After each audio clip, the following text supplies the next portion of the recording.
শামসেরগঞ্জ থানার উদ্যোগে সর্বধর্মীয় শান্তি বৈঠক অনুষ্ঠিত ধুলিয়ানে।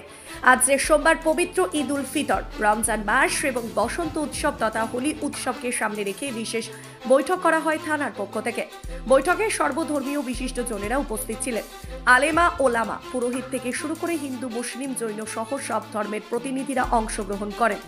শান্তি মিটিংয়ে উপস্থিত ছিলেন ফারাক্কার SDPO Aminul Islam Khan, জঙ্গিপুরের circle inspector স্বরূপ বিশ্বাস, শামসেরগঞ্জ থানার ওসি শিবপ্রসাদ ঘোষ, ধুলিয়ান পৌরসভার চেয়ারম্যান ইনজামামুল ইসলাম সহ অন্যান্য কর্মকর্তারা। এদিন পবিত্র ঈদ উল ফিতর উপলক্ষে অগ্রিম বার্তা দেওয়ার পাশাপাশি বসন্ত হোলি উৎসব নিয়েও শান্তির সম্প্রীতির বার্তা প্রদান করা হয় প্রশাসনের পক্ষ থেকে।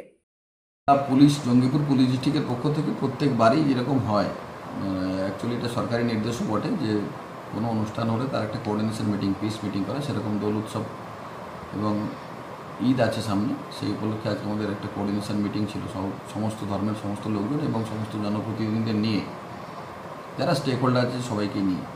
তাতে যেটা বেসিক্যালি আমাদের বলার উদ্দেশ্য হচ্ছে, এটা রমজান মাস চলছে, পবিত্র রমজান মাস, এবং রমজান মাসে যেহেতু মুসলিম ভাইয়েরা ম্যাক্সিমামই রোজা করে থাকেন, সেই সময় তার মাঝেই কোনো সময় দোল উৎসব পড়েছে, রঙের উৎসব, আনন্দের উৎসব। কিন্তু এই রং আনন্দ যেটা খেলতে গিয়ে কোনো রকম অপ্রীতিকর কোনো ঘটনা না ঘটে এবং যার দ্বারা আমাদের সাম্প্রদায়িক সম্প্রীতি নষ্ট না হয়, যে কারণেই প্রত্যেক ইমাম সাহেব এবং যারা রয়েছে আশেপাশে পুরোহিত বা হিন্দু ধর্মের সমস্ত মানুষজন যারা এটা কন্ট্রোল করে, মূলত তাদের ডেকে বলে দেওয়া যে পুলিশের পক্ষ থেকে কিছু মেসেজ, যাতে কোনো রকম ক্ষতিকারক কিছু না হয়, সাম্প্রদায়িক সম্প্রীতি যাতে বজায় থাকে, আর কিছু না।